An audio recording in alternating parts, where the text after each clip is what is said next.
bill, and Ledge Council can tell us otherwise. So I'm out of here at 9:15. I know you both are. We appreciate that. All right, we are live. Appreciate it. You're leaving. Thanks. Thank you. So welcome back to Senate Economic Development, Housing and General Affairs. It is Wednesday, May 27th, and we are first addressing Keisha Hinsdale's amendment to the Landlord-Tenant Bill H772. And then we are going to move at 9 o'clock to discussing the data broker bill. So, Keisha, would you like to explain what your amendment does? Sure. I mean, I think it's been under discussion in this committee. Well, you and I just discussed it, and Randy was here, but well, I mean, but the contours of it. I mean, I think folks know I was not present. I was reporting in Natural Resources when you all took a vote on the bill. The bill left this committee 3-2. Generally, I consider this bill a bad penny. I don't think it's ready for prime time. I don't think we've discussed what balance looks like in landlord-tenant law when you're dealing with a balance of power, and when you have to finally tune that balance of power in the same section of the law as where you are touching other things. It's not that, oh, we gave somebody a security deposit money back so we could mess with their lease agreement. That's just not how anything works. So I don't really feel a lot of support for the bill anyway. I understand the no trespass, and I understand some of what judiciary was trying to accomplish around the no trespass. So given all of that context, this to me is an extra layer of protection if a lease agreement is terminated mid-course, so before a non-renewal period. If the lease agreement is terminated, this is another layer of protection for people with disabilities.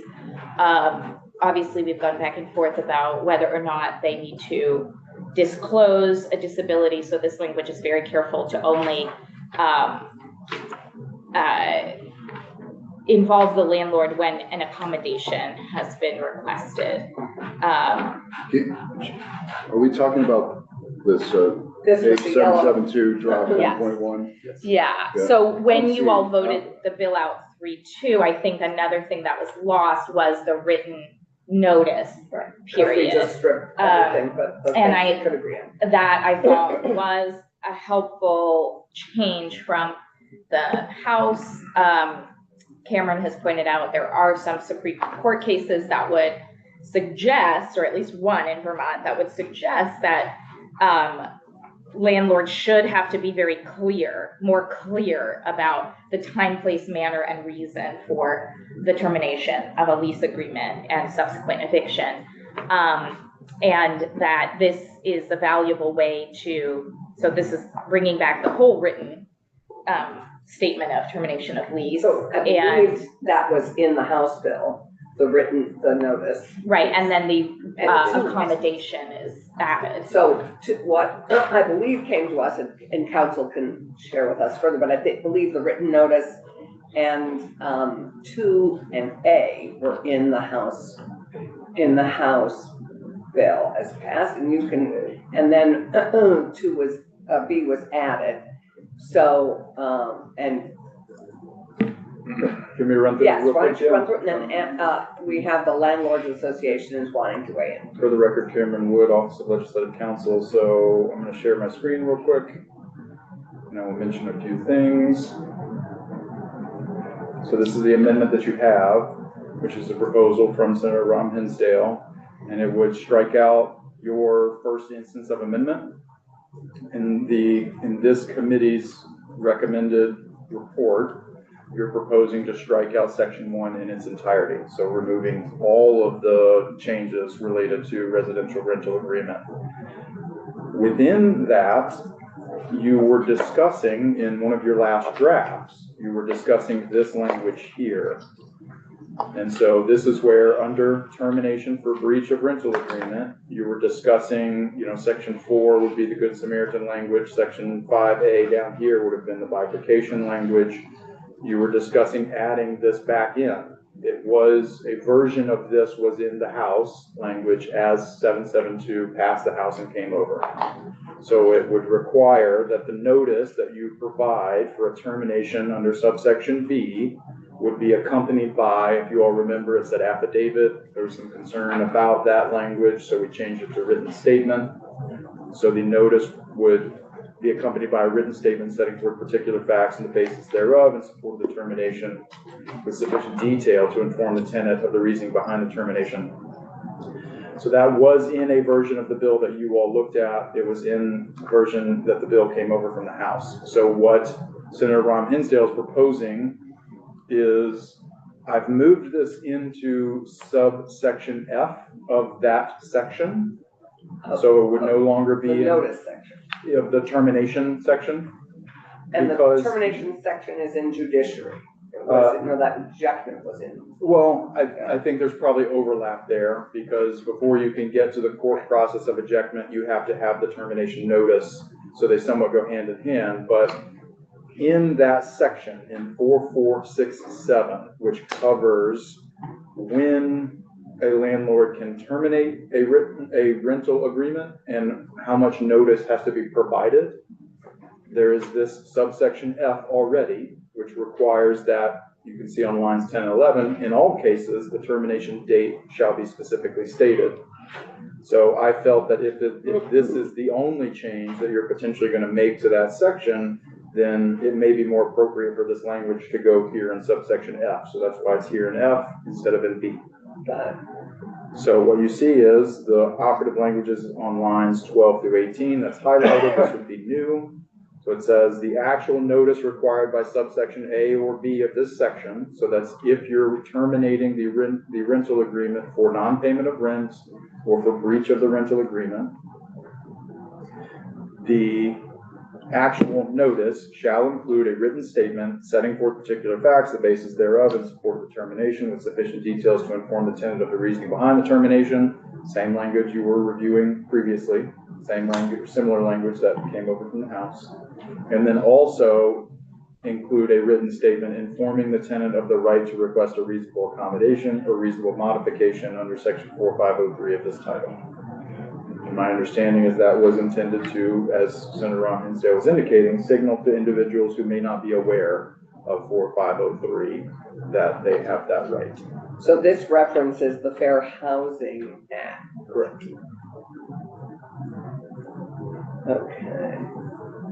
So Angela Zakowski is joining us. Thank you, Angela, for making time. This has impacts on landlords and tenants. And tenants. We haven't really heard from tenants.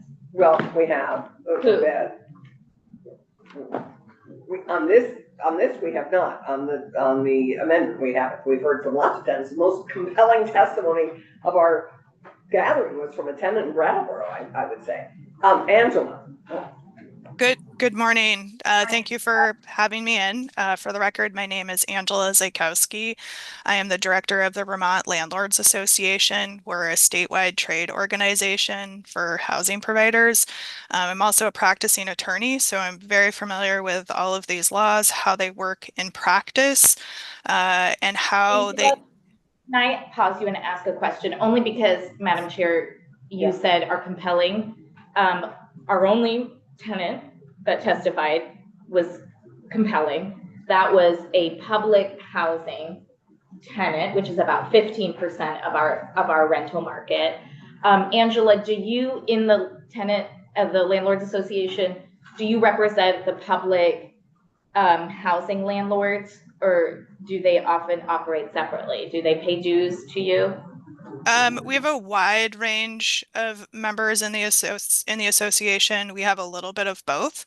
The public housing folks, also most of them belong to the Housing Managers Association, which deal with a lot of issues specifically related to public housing. But off and on, we do have various public housing entities that that are members of the association.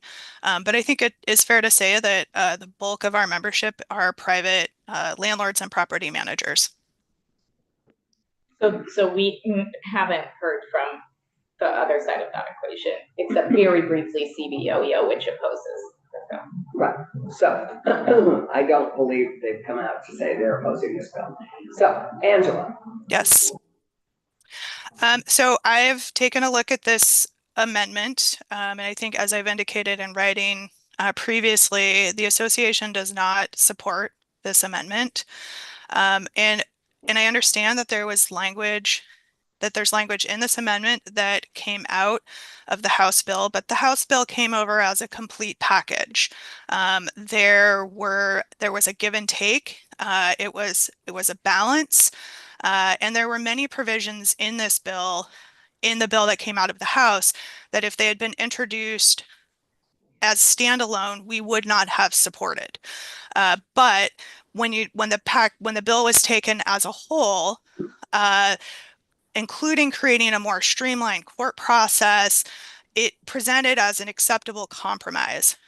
So what we have here is sort of just a piece of that bill that came over from the House that's modifying the termination notice section. And this is a big deal, and this creates a big change in the law and how things work. Termination notices are considered jurisdictional by the court. So what this means is that if you don't have a termination notice that is 100% in compliance with all of the requirements, the court does not have the ability to hear your case, and your eviction case gets dismissed. So every time there are changes to what needs to go into a termination notice, we have a round of litigation as everybody sorts out what this language is, what are the magic words, what's the actual language of notifying a tenant about a reasonable accommodation or modification. And if the landlord does not do it 100% correctly, their case gets kicked out of court and they have to start over again. So while this appears to be, look, we're just giving people notice of rights, what we found is that termination notices are used to combat the eviction process, and that this type of requirement is going to cause a number of cases to be dismissed. It's going to cause further delays in the eviction process, and it applies to both non-payment and breach situations. So if a landlord has a very egregious breach situation and they don't perfectly put in this notification language, their case is going to get dismissed and they're going to have to start all over again from the termination notice phase. So this is going to do the opposite of what everybody has spent this year working on, which is trying to find a more streamlined process, a process that provides more predictability for both landlords and tenants, and provides some protections to tenants that have to live in these properties next to folks that are causing problems and making their lives unbearable to live in their rental housing. So it creates a burden that wasn't there before. And they're also not going to be able to avail themselves of a more streamlined court process because all of that has been removed from the Senate side of the bill. So for all of those reasons, this is not something that we can support. Can I just say that, I hear you, but I also know that this references current law. It references the fair housing practice. Is that a bad thing? I think that's a good thing for tenants to be clear on if they're, in all cases, for all tenants, they should be aware of the fair housing statutes. Is there, so I guess part of me thinks, well, that's not a bad thing. That's a good thing that tenants be and that landlords be familiar with what they're also required to abide by. My sense is based on experience as a practitioner, that tenants are aware of their rights under fair housing. And we see numerous accommodation requests come in on the heels of termination notices for all different reasons. And it does not seem to be something that tenants are missing out on, given the current situation that the way it works currently. All I'm saying is that we are going to see an uptick in challenges to notices because of this new requirement. It's going to further delay and exacerbate the eviction problem and process in this state. And realistically, at this point, no relief is being given to landlords on the housing provider side for what has become an incredibly burdensome process for them in both time, money, and the loss of tenants who leave because they have to live in these situations for months and months and months and months and months. I guess I would ask, is there anything we could do in this amendment that would make it more palatable? I mean, I'm just trying to both accommodate the needs of the interests of committee members and tenants and your interests. I mean, as you know, we'd hoped at the beginning of this process that we would end up with a balanced things that were good on both, for good improvements for both not sides, they both need each other, for tenants. I hate to use the word sides, but for both parties. Is there anything that could be added to this to make it work for you? I mean, I think with all of the other items that have been stripped out, the balance in this bill is gone.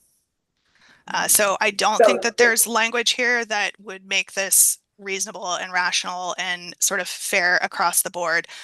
Because the piece that made a lot of these changes palatable on this side was that streamlined court process, which is now gone from the bill on the Senate side. Right. Could I? Yeah, Tom? I've had my hand up as well. Oh, sorry. I'm sorry, Keisha. No, I mean, it's fine. Please go ahead. Keisha, and then Tom. So Angela, are you saying you don't support the written notice provision at all? Correct. Okay.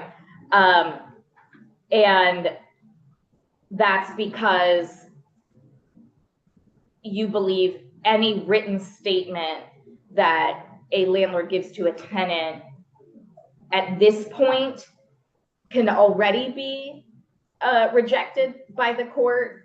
What do your landlords, what do you suggest they do now when they would like to terminate a lease in the middle of an agreement?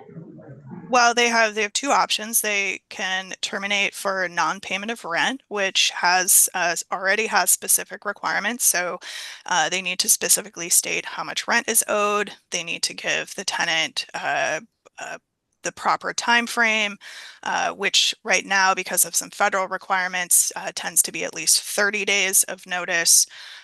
They have to tell the tenant that if the tenant pays all of the rent that's owed, that the termination notice is cured. They have to prove that the tenant received that termination notice. So those are all requirements that are already imposed on the landlord when they send a notice for non-payment of rent. And if they mess up any single one of those items, their case can get dismissed by the court, including something as small of a typo in the name of the street listed in the address. So it's a very high bar already that landlords have to jump over in order to get into court. And the other option that a landlord would have to terminate mid-lease is for a behavior-related item. And so currently under law, they need to provide a specific enough statement of what the issue is that a tenant could create a defense to that. So generally we like to see dates of incidences, a detailed statement of what the problem is, sometimes who witnessed it, with as much information as possible. So they we already also have like, to get legal advice to do yes, this well. yes. Right. So, I mean, I guess I'm saying the only difference here is that they would then have to cite fair housing law. So basically what you would be doing is turning every termination notice for non-payment of rent or breach of lease into a potential fair housing claim. So either you don't do it, so now I have a claim, or, oh, I have fair housing rights when maybe I don't. Fair housing is a very specific subset of the law that applies to persons with disabilities only. It does not apply to everybody. And well, I have it applies to different categories of folks, not just people with disabilities, but we're citing the section on people with disabilities and their right to request an accommodation. Reasonable accommodations and reasonable modifications only apply to persons with a disability. Right, but I guess the first part of your statement was that we're opening up all of fair housing law, but we're citing fair housing law as it applies to people with disabilities. Right, in a termination notice that has right. to be sent to all tenants who receive termination notices. Right, and those are more likely to be people. I mean, we're living in the anecdotal with your situations or your members' situations of who's able to fight something in court, and the intent behind this is that we have more in writing for people who have a disability, because they are more likely to need to share that with somebody potentially and ask them to expound on their rights and responsibilities so that they can exercise their fair housing right. I think my question for the committee would be, what possible reasonable accommodation or modification would come for somebody that owes rent to a landlord? So remember, this is applying to both non-payment of rent and breach of lease situations. And so, you know, to be fair, I think you've been present for much of the discussion. Originally, I had different language that would specifically apply to B1 of whichever subsection, which was damages and behavioral issues that do not rise to the level of violence or criminal behavior. In fact, one could argue that the original proposal that I put forward would actually expedite the process if there was the allegation of behavioral or criminal activity that threatened the health and safety of other people. So I was actually trying to find the balance where we do want to protect other tenants, we do want to protect landlords and housing providers from violent behavior while not subsuming all of their rights in terms of specifically damage or disturbance of the peace, which is frankly concerningly much lower bar. And when you wrote your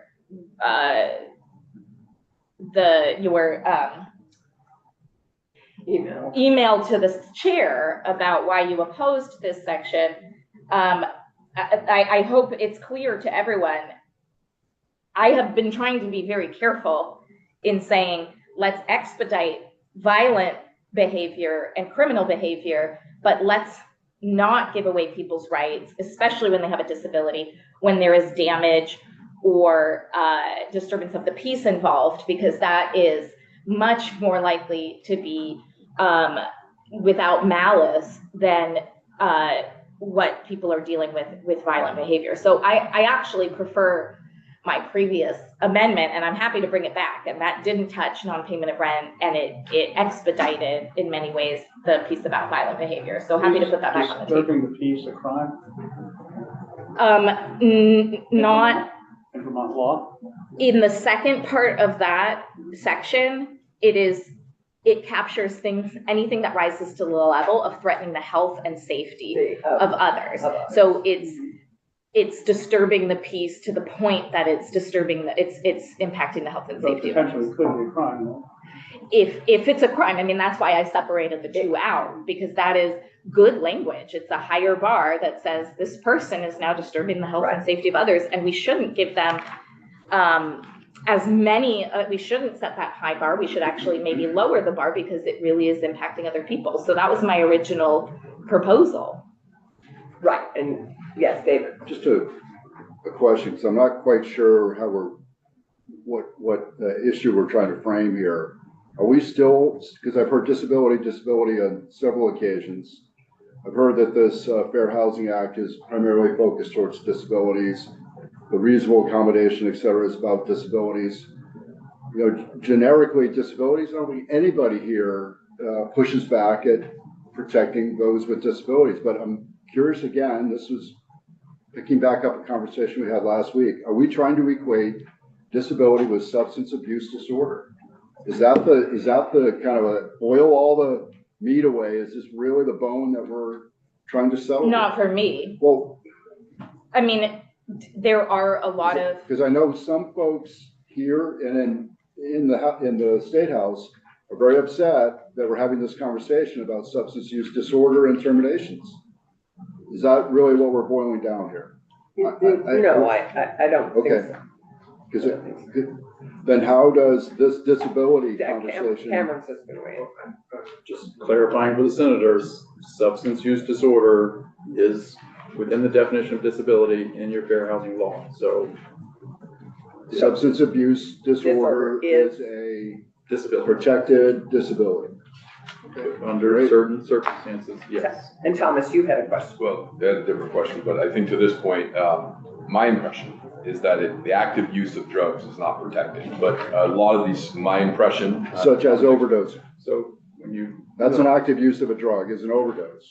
well, The use of the drugs, if you're a consistent current user of drugs, that is not protected behavior. If you've had a history where you have used drugs, and in a lot of these circumstances where the tenants are struggling with different life circumstances, Okay. they had a history with I drug get that, uses. but this, I believe, again, I'm just trying to boil it down. I believe this whole conversation came out of essentially overdose protection, termination protection for overdosing, not really. And then we drifted into this substance abuse disorder, disability conversation. Like, really, I'm just trying to figure out, because we all kind of dance around the issue, and I'm wondering if that's really the heart of the issue. So No. I don't think it's the heart of the issue. I So- think that was a very important part of the Good Samaritan piece, which Notter will be speaking to and will be bringing back in his strike all amendment. that was the important part to judiciary. So that is coming back up In that's Notter's, right? to me, that's separate. I think I tried to offer a little homily because I don't think this is a good bill overall. I think it, and especially to what Angela said, it came over to us with a lot of bulldozing people's rights in the name of expediting something in court that simply can't be expedited, as we heard from Right. our judges. And that's why we have the court study, and that's why we're Right. looking at, and I actually support the court study. I support the no trespass. piece. But when Yes. you talk about housing and homelessness, the population most likely to be living precariously or kicked out of their housing, or a preponderance of those who are unhoused, those are people with disabilities. And many of them are veterans. I have a question for the witness. Yeah, Thomas. So in your testimony, Angela, I just want to clarify, was the thrust of your concern both the adjustment to the new language and how that could jeopardize existing terminations, but when that is in the rearview mirror and the language is stabilized and all the termination notices, if this language were to pass, are you less concerned with the language after you get through that new recalibration stage? I think any time we're talking about making changes to termination notices, you have to be careful that you're striking a balance so we don't go too far to the other direction. And I think, as I said previously, some of this language was in the bill that came out of the House version of this bill, but that bill also included a new process. So we had a lot of new components. We knew there was going to be some growing period, but what we knew for certain was that we were going to have a more streamlined process that was going to allow housing providers and tenants who are living in these situations to have relief sooner than we do under our current system. And so when you are balancing all of these things, like we're going to have a new process that we're going to have to work through, and we're going to have some new language and notices that we're going to have to work through, we knew that there was going to be a huge sort of wholesale change to some of these processes. This is just sort of a piecemeal. And I think I have ongoing concerns. And part of it is how I see these termination notices approached by advocates on the other side, how they are used to delay court processes currently, and with housing providers having such strict languages, such strict requirements for what needs to be in the notices. And I know it sounds sort of extreme when I say they have to be 100% perfect, but they do. They have to be 100% perfect. And if they are not, then the landlord starts over again from sending the notice to try again to see if they get it right this time. Meanwhile, that tenant's still on the property, still causing problems. Neighbors still have to live there while we start from square one again. So thank you, Angela. Thank you, Keisha. I think that we need to move on and do our data broker bill. This amendment will come after Notter has moved to amend the bill further by his strike all amendment, which will bring back some of this. Although I would say that to go to both your points, this needs much fuller conversation, this whole section of termination, and the whole piece that we have struck, I think needs to be something that we address next year or in the future. Clearly balancing landlord-tenant needs is a huge subject, and I think the Senate has run out of time, and we are not really able to do the good work that we need to be doing on these important subjects. And I would, we will see once Notter has reintroduced this language, it will be, then Keisha's amendment will be considered. So are we taking a straw poll? Well, I mean, I'm both, we could do a straw poll, or we could just let it go and see how we do on the floor. It is in our supposed sections, even though we don't have them at the moment because we jettisoned them. It is in what would be our section of the bill. I'm happy to do a straw poll, but I'm also happy to see how it goes on the floor. I'd like to report a straw poll, or you're going to be asked for a straw poll on the floor. So I don't know if you want to recess instead. Why do they call it a straw poll? No, I think a straw poll would be a good I idea. picture like hay straw. Yeah, hay straw. That's a pretty weak straw. Sure. So anyway, I think we have, yes, Dave. I'm just gonna say, I don't understand enough about the notices of eviction that's referenced in the amendment. If I split the question between the A and B, it would seem appropriate that there's a notice, okay, with detail. Second, informing the tenant of their rights. I'm not sure that's the landlord's obligation. And I don't feel comfortable supporting that bit. But that's where I am. If you want a straw poll sense, I'm split. A and B. And Angela, I'm just curious because we didn't ask you that question. If we split and took off B, would you support 2A? I mean, to be perfectly frank, I'm having a hard time supporting without all of the other things that created balance in this bill. No. But And I get that. I think it's less troublesome to me if we're just talking about 2A than if we're talking about 2A and B. Can you characterize though your position on the actual pieces of, I don't even know what's left, the no trespass and I think you support no trespass and the court study. Yeah, I think. Okay, so sorry, can I hear? Sorry, the no trespass piece is something that we do support.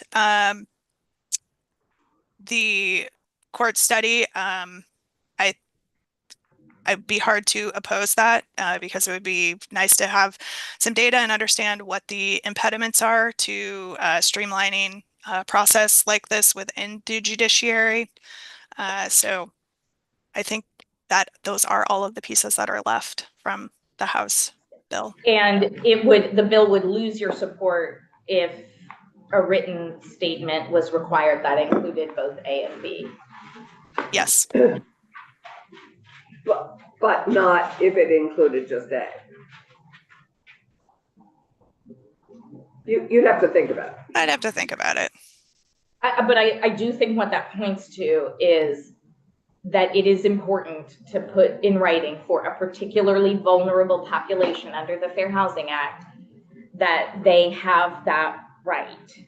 And you can't do it for just a particular population, or that would probably endanger the landlord for discriminating or for, you know, saying, I'm terminating this lease, but I also am aware you have a disability, and not putting in their rights.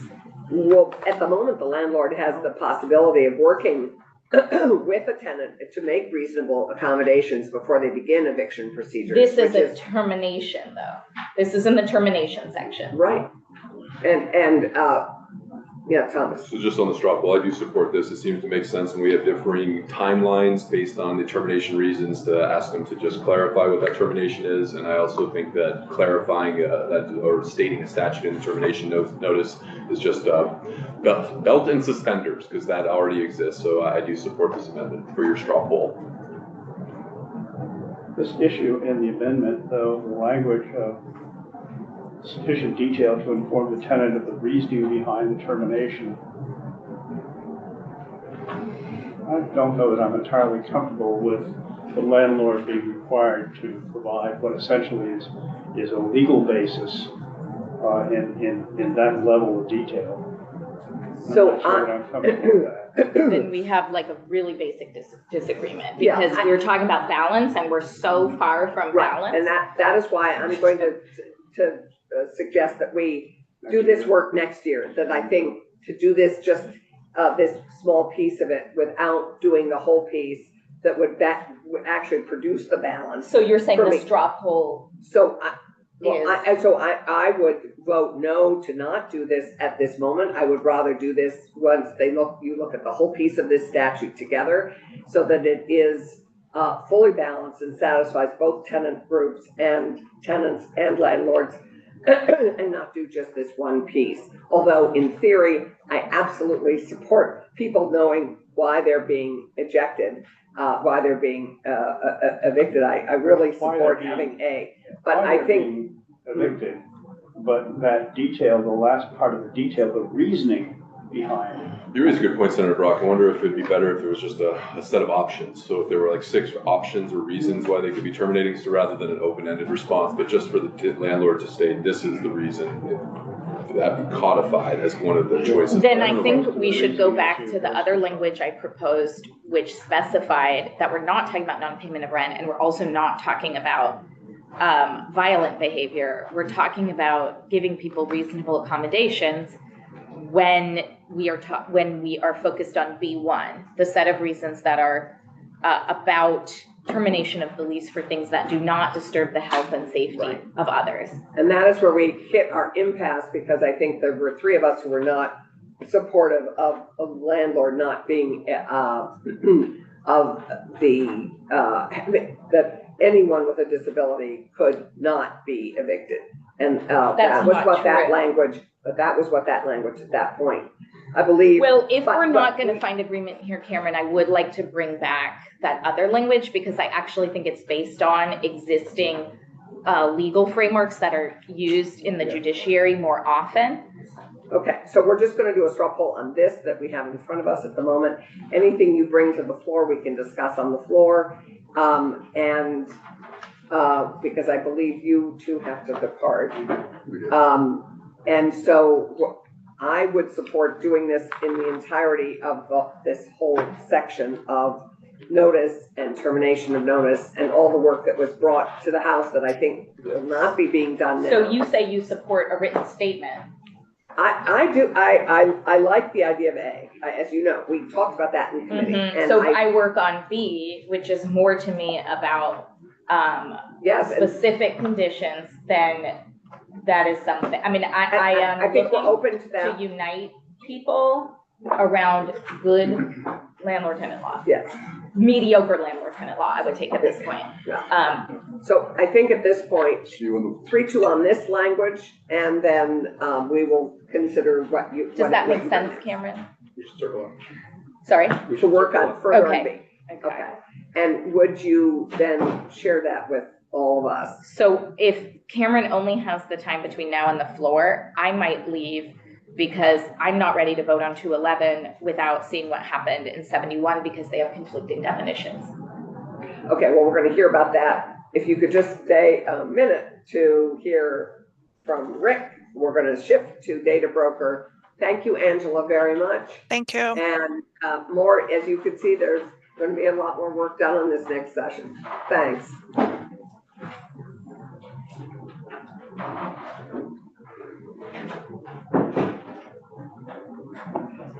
Do you have time?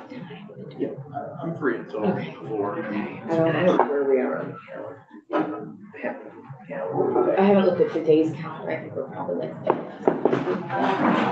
Yeah, you get that, that'd be great. But I Good morning, Rick. floor. Good morning. Good morning. Good morning. Good morning, Rick Segel with the Office of Legislative Counsel. So, So we have one update, S71 passed with very strong support from all parties, from what I understand. Well, anyway, it passed, very strong vote on the Well, floor. I mean, I think, I really don't, I want to be clear that part of the reason I'm having a hard time letting go what otherwise had become a benign to positive bill is because yesterday was very confusing for a lot of people. And it involved the reporter of the bill voting no, ultimately. Yeah. And some definitions that are not Connecticut 2025 that are in the bill. So I'm really unconcerned with the vote out of the House. And I think we have due diligence to do in making sure that anything we pass on data privacy this year is clear, consistent, and reciprocal. And that's not the impression I have from yesterday. I have the email from Tina Zuck that I wanted to process with Rick when we walked through S71, but we're on H211 right now. When do we plan to go through what S71 came over as? Tomorrow, I thought we would do that. I'm hoping we can get data broker out without S71 because S71 is coming to the Senate. It's and coming to institutions, you know. right, because that's where it left. So this is the only opportunity in committee that we have to try and make sure our definitions align. So until we understand the misalignment between 211 and 71, I'm unwilling to let go of our vehicle to make sure we have consistent reciprocal data privacy. Counselor Sagel, would you be kind enough? Because I thought we were in a pretty good place on 211 on its own. And I think the questions are, how does it align with 71? And the second question is, do we still attach S71 with the Connecticut updates to our data broker bill? I was hoping that given S211 has come over, that S71 has come over, that would be, and given the chamber's support of it and the support of it generally, I would have hoped that would have been enough, but, so, Counselor Sagel. Yes, I'm not quite clear what you want me to So do. I guess- I have a draft 4.1 of H211, which I'm prepared Yes, to walk and through, let's which is just- not. Let's just walk through where we are and just quickly, and then look at the things we're adding, because we're also looking at adding ed tech. I think you've asked to add ed tech. Yeah, but again, like I think ed tech could move out of finance. That's what I'm hearing. So In what bill? That's news to me. in the Yeah. original, it is the ed tech bill is in finance. I don't think the ed tech bill is moving out of finance, Well, but maybe either this- way, I'm much more concerned that we have harmonized definitions between whatever S71 is supposed to be. So, And that's what I'd like to hear for 5 minutes or so, and then I will Yeah. have to go to write my amendment. Brenda, we're on data brokers. That's okay, those are also interesting. Yeah, they are. You can hang out in the other room so we can go back to So, them. Madam Chair, you want me to go over the 71 definitions and the definitions in 211? Well, if that is the key concern at the moment, maybe, because I think the additions, Rick, were the ed tech additions, is that right? That's The the registration for it, The- right? ed tech registration, right? And the PAI definition, but that, I went over that last time. Yeah. So I'm not super prepared, that it was not expecting to do this part. I will do as quick as I can. Just want to let everyone know. Don't have that lined up nicely so y'all can look at it. But and we could turn to Dylan I'm on the turning to our, definition of publicly available information. I think we have our Because that's counselor the here. conflict. Okay, so that's maybe better. Is there certain definitions of the committee, I guess, Senator Hinsdale, PAI is one that you want to look at? Yes, Sure, Yeah. sure, that's great. helpful to know that, because there are 50 definitions in that 71. Okay. Interested in consumer too. Consumer. And okay. I think we're interested in how it impacts nonprofits. And S71, yes. okay. So broadly, they're not exempt. Mm-hmm. There are some nonprofits that would be exempt. Why would Another, they be? another exemption. What do you mean, why would they be exempt? Connecticut 25 has nonprofits exempt because that would be bringing in the annihilative power potentially of what has happened in Illinois. Nonprofits are not particularly well equipped to fight off challenges to how they're. Blue Cross Blue Shield, UVM, Medical Center, I mean, those are the nonprofits. I mean, there's a range of nonprofits. Nonprofits are businesses. So we can look at the threshold because the Okay. threshold in S71 is 3,000, which is not UVM. That's almost every nonprofit in the state. Right, I agree. So let's look at the definitions of PAI and So I'll start with consistent 211. Sorry. So consumer in data privacy S71 as passed the House is an individual who is a resident state, but it does not include an individual acting in a commercial or employment context or is an employee, owner, director, officer, or contractor of a company, partnership, sole proprietorship, profit organization, or government agency whose communications or transactions with the controller occur solely within the context of that individual's role with the company, partnership, sole proprietorship, nonprofit, or government. This is a pretty standard definition in data privacy laws. I think it does match Connecticut's, and I think it matches. I'll just check out other states, but as far as data privacy, that's a pretty standard definition. so consumer matches. Not in data broker. So I do. There is an amendment potentially that would amend the consumer definition of consumer and data brokers for the data broker section. Amending the consumer definition in that chapter is problematic because you have the Security Breach Notice Act. I don't think you want to affect that necessarily, but if you want to affect data brokers specifically, then there is some language that Senator Chittenden has presented that you could amend the data broker bill. It does not match this. Can we jump to 211's consumer definition? Would that be all right, Madam Sure. Chair, since we're talking 211? Since we're talking consumer. Yeah, so this is 211. This is what we have in front of us, 1.1. This is as passed the House. This is 211 as passed by the House. And again, this is chapter 62, which is not, it contains different subchapters, includes data broker subchapter, Security Breach Notice Act, Kids Code, several other subchapters that these definitions apply to unless they are defined in a separate subchapter. So, this is very broad. yes. Consumer meaning an individual residing in the state. Right. So is there an intention that consumer is so broad and data broker, whereas it's much more standardized? Well, again, because this applies to the entire chapter, which has security breach notices, and so security breach notices, I think the intent of the legislature, however many years ago this was passed, was to say if it's a consumer, it doesn't matter if they are a sole proprietorship, if they are a representative of an employer, that a breach is a breach. So, I would suggest, you can do whatever you want, right? But I would suggest if you amend the definition of consumer, it be applied just to data brokers, which is the intent of this, most of the intent of this bill. Okay. And that's the language I have sent to you and sent to you. I'm trying to find has passed by the House. If you change it here, there's gonna be unintended consequences. Okay. Just so we can narrowly change it for just the data I got broker it. section. Okay. I also, I don't know if it's necessary because you also want to amend brokered personal information, which is similar exempting in the employment context. Yeah. So I think if you're doing that, it's not as critical to amend consumer. It doesn't maybe hurt belt and suspenders. I heard it several times. But if the idea is to avoid a person working in a business or employment context from having, or not even having a deletion mechanism, that's also I'm struggling. But understood, if you want to change the definition, I think it's up to you all, but amending both would not be.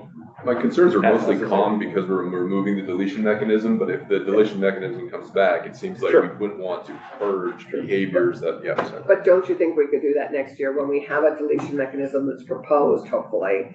And 2 we will years. be working, I would suggest that we do that then, because those. I will not live in the universe of we can fix things next year because Well, that's when people we're have to respond to But- what they see here. Agreed, but that's when we're gonna be dealing with a deletion mechanism next year, not this year. So either way, there was a lot of conversation in the House, as I understand it, about we can come fix things or give resources to nonprofits next year. We can't tie the hands of a future legislature, so I just don't like the idea of living Oh, in. yes, we are. next We're year. giving them a study to do on how to enact, how to pass and put in place a good deletion mechanism. So that study is, we haven't tied the hands of it, but we've given them that work.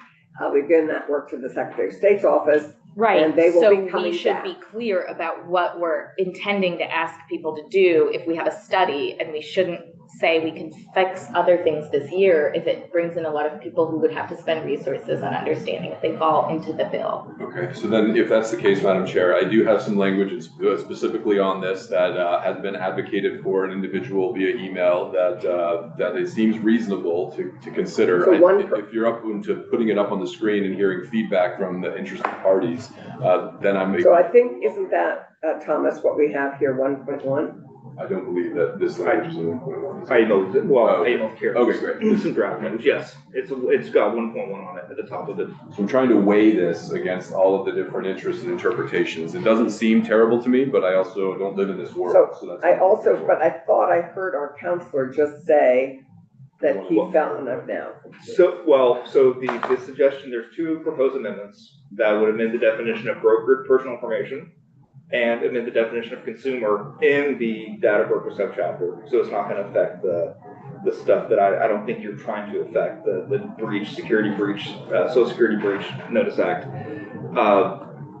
It's basically just ensuring that a data broker is not going to be concerned with consumer information that a consumer is if they're acting in a business employment context. Because there's no deletion mechanism, it's not a title change, TIDAL. But in the future, if you do decide to add a deletion mechanism, then this definition could become more important. And Right. So we're losing our quorum. I'm putting this out there to get feedback. Okay, Yeah, no, this is a. but we're not challenge. voting on this today, so I would welcome thoughts and suggestions on this. Yeah, we can continue. The key piece for quorum is when we have a vote. Cool. So everyone can listen to this if they care online. Happily, this is all available on YouTube. So I think what I hear you saying, Rick, is that this definition of consumer is will be particularly, are we still talking about consumer? well, Are we on? there's two options here. Right. So I'll jump to apologize. consumer because that's where I was the most interested Okay, to be okay. consistent. As for the brokered personal information, I welcome more of Rick's thoughts on that, what the intent and possible implications of this would be in this section. if you wanted, so can I show you the S71 consumer definition? Yeah. So, looking at that, this is what came out of the House yesterday for consumer. And again, S71 is a foundational data privacy bill that includes deletion, right? If you're a controller, a consumer may have the right to delete their data. So it has. this may be, But it doesn't yet have a deletion mechanism. It just has the right to The go right, in right. and delete your own data. the consumer can request. But you already have that right to go and delete. So I'm looking at the draft 1.1, individual in the state, that's the same, acting in a personal, family, or household capacity. Does not include business professional, employee, contractor. I would suggest you align these definitions. If you want to apply this So to you data suggest brokers, what? for data brokers, if you want to take this on the screen, the 71 definition, this might make sense to align. If you want, I'd be happy To to, align with as that. much as we can. in the data broker subchapter is what I would recommend, So- because You would recommend and this is consumer. this is the definition of consumer and data privacy. So let's align those two. Okay.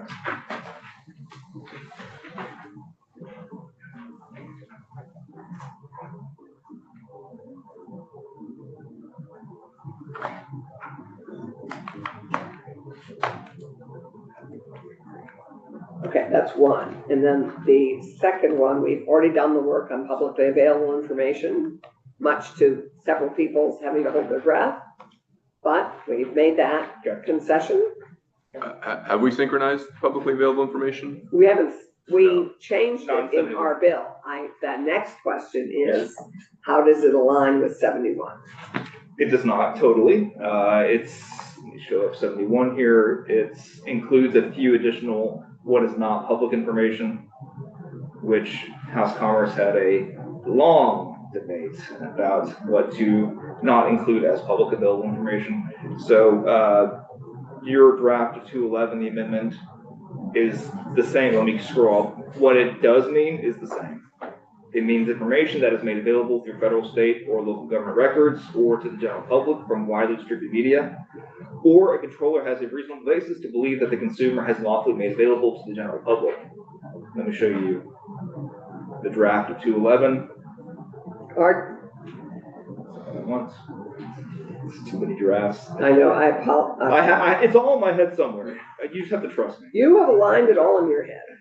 Okay. So I have it right here. Yeah, so this is 211 as passed by the House. The subdivision A is not being amended. But here's what we have in your draft. So, right, which is B. Okay, so B is being struck.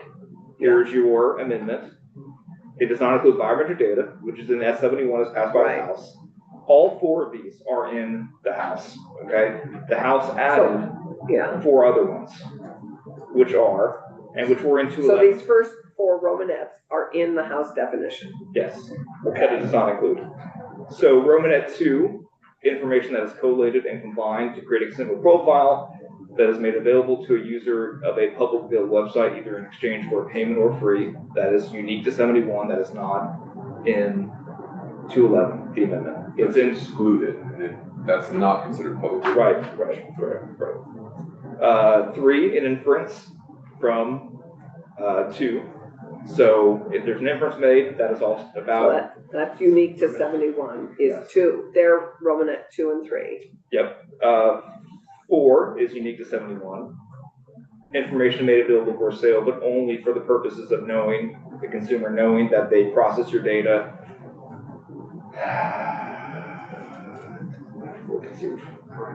Thank you, thank you, Dylan. The ability to correct your data and for not deletion, but the obtaining a copy of your data. And then our additional Romanet 2, 3, and 4 from our data broker bill, which are, I believe. But also 7, 8 is not in 211. 7 and 8. We don't have a 7. You have genetic data. We have genetic data, right? So you have That is one, not you have publicly I, available. Romanet 1. Yeah. You have Romanet 5. You have Romanet 7, and you have Romanet 9. Is that all the odd numbers? Yes. That'd be nice. Is that how it worked out? So it aligns Except for in 3. part, but not wholly. Yes. Because those 4 are not as typical in other states. It's Connecticut added those in 26, but these are fairly untested. PAI, not PAI definitions. Kids Code has this for the most This aligns with kids code. which takes effect January 1st, so we don't know. But we treat kids differently than adults, and so number two, information that is, we have different standards for children. We charge different amounts, we have different rules, different laws, so kids have a different standard. And I don't like the idea of applying kids standards to just adults that make conscious decisions in the legal context. So number two, information that is collated and combined to create a consumer profile that is made available. Is that information that is publicly available information that is collated? Could be, But, it doesn't have to be. but we're dealing with the data broker bill. I mean, And so you already, so in your amendment, you've already removed that. Right. Sorry, no, you haven't. Wait, no, No, yes, we you have. don't. Yes, you have. Oh, yes, you have. we don't, we have biometric, we have four. So I guess Biometric, I'm coming we have at more- obscene visual. This is what you have in 211. I'm more comfortable with the 211. I guess the concern will be when we talk through the SMU. Yes, I think when 71 comes to us, which will be today or tomorrow, to institutions, that is where you need to weigh in. Very good. Because, right, I think it was put in all remaining stages of passage. Yes, it was. So it's to us and will be in institutions today, Yes. this afternoon. Yes. So, I am happy with this compromise for data brokers. It's a Okay. slightly different world than setting a foundation Just for confirming. all individuals. Moving the definition of consumer in 71 into 211 Right. to the data broker subchapter. Okay. That makes sense to me. And then I think we're updating, at least at the moment, we're updating the consumer, we're aligning the consumer definition in Yes. 211. Yes. I don't imagine this definition being amended by the Senate institutions. You never know, but this did not bring any issues with any committee. Consumer definition. Did we add something from 650 in this? Yes. Okay. Yes, we added the EdTech registry, I believe. I will show you. It is the 9th instance of amendment, which is just so you have the technical update and student privacy. I talked about that last time. And then you have subchapter 3, EdTech, which Senator Chittenden has heard because I walked through this in Senate Finance, but requiring, if you're a provider of EdTech, that you must register as such when you file with the Secretary of State. That's if you engage in a contract for pay. That is if you, no, you're just, The premium services, then you have to register if you're gonna offer a premium educational technology service that's available on the internet. you are a person that provides an EdTech product that is in use in school. Isn't that everything though on the internet? EdTech means any software, application, or platform that may collect, process, or transmit student data, and that is used for teaching and learning purposes in a school.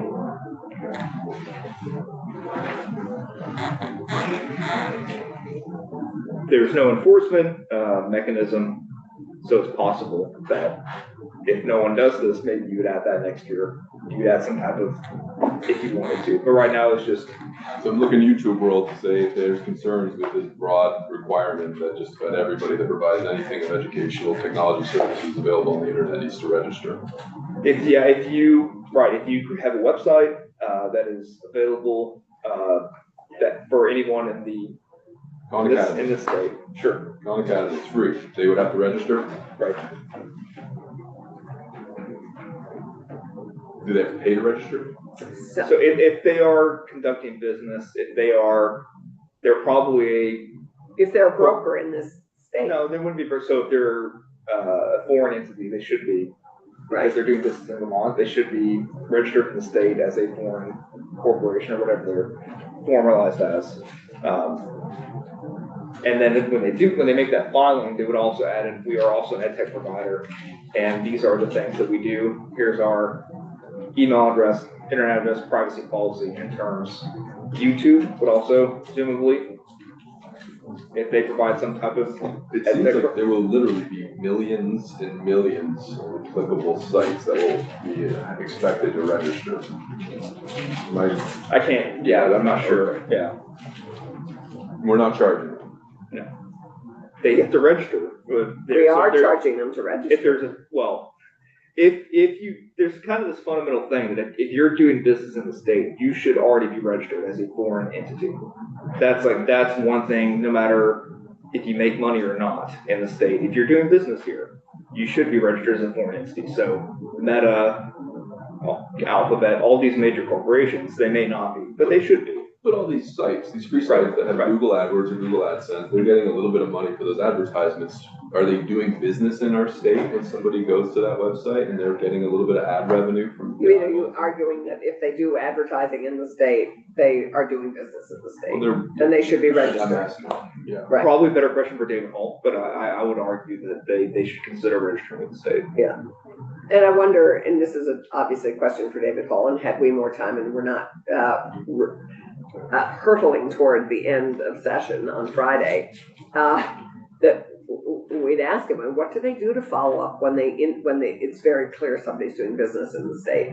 What do they do to follow up and say, you know what, we encourage you to register? I could have sworn that when this was presented in finance, it was if a entity engaged in contractual services with a school. But you're presenting this as just so broad that any website out there that provides educational technology services without charging a school anything would still have to register. So it's the same bill as just walk through in finance. What you may be remembering is that when they have to enter the information, it's the name of the school that they have a contract with. So So if one of the details they have to type in when they register is the name of the school in which they have a contract with to provide some type of ed tech product. If they don't have a contract with a school, They wouldn't. they don't need to register. No, they would have to include that in the typing in the field. Okay. This just seems like we're asking a huge universe to register. So That's not a concern, and it's not a concern. You can add in the definition that further restricts what an ed tech product is. Maybe I do this bad. I'm just trying to ground my opinion in practitioners, so sure people could say whether or not that makes sense or doesn't. I just don't work in the ed tech space enough to know if we should ask everybody in this universe to register. But this passed out of House Education or House? Senate Education.